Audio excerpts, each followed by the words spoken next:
मनोज जरांगे पाटील यामध्ये येतात, तर राज्य सरकार खरंच यामध्ये सिरियस आहे? राज्य सरकार सिरियस आहे. राज्य सरकारने ऑलरेडी आरक्षण दिलेलंच आहे.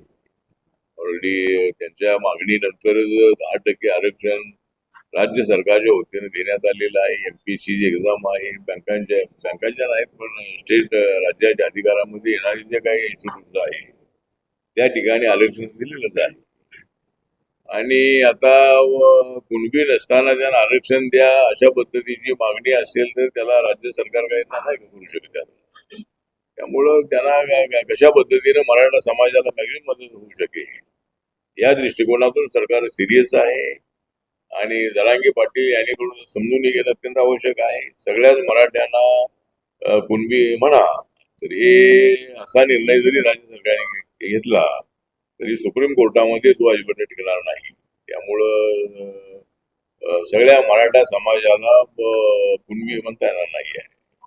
पण जरांगे पाटील यांच्या आंदोलनाला मराठा समाज आरक्षणाला आमचा पाठिंबाच आहे. आमचा त्याला विरोध अजिबात नाही आहे. पण आता जर त्यांचं आंदोलन आजपासून सुरू होतंय तर एक बैठक ही मुख्यमंत्र्यांच्या सोबत डेप्युटी मुख्यमंत्री दोन आहेत आणि एकत्रितपणे चर्चा करावी. त्यांच्या ज्या मागण्या आहेत त्यामधल्या केसेस मागे घ्यायची त्यांची मागणी आहे. त्यानंतर ते म्हणतात की ते ज्यांना कुणबीच हे सर्टिफिकेट मिळाले त्याच्या सगळ्या चोऱ्यांना द्या.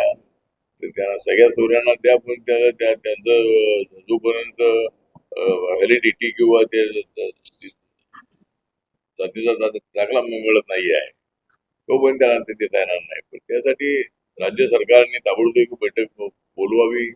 राज्य सरकारच्या वतीनं रात्री विखे पाटील जाऊन तिथं आलेले आहेत आणि अनेक मंत्री जरांगे पाटीलांना भेटलेले आहे. त्यामुळं मी त्यांना जाऊन तिथं भेटलेलो आहे. त्यामुळे याच्यातून मार्ग काढण्यासाठी मला वाटतं की काय करता येऊ शकेल. आणि म्हणून मी जे सांगितलं की ईडब्ल्यूएसचं आरक्षण त्यांना आता लागू नाही.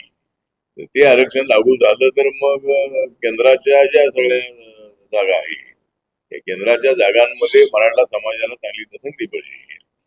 तर तसं ओबीसी समाजाचं म्हणणं हे आहे की मराठा समाजाला ओबीसी मध्ये टाकू नका आणि जर असं झालं तर आमच्यावर अन्याय होईल असं त्यांचं म्हणणं आहे. जे कुणबी आहे त्या कुणबियांना काय त्याच्यातून काढा असण्याची मागणी नाही. कुणबी रेकॉर्डलाही आहे ऑलरेडी ते त्यामध्ये आहे.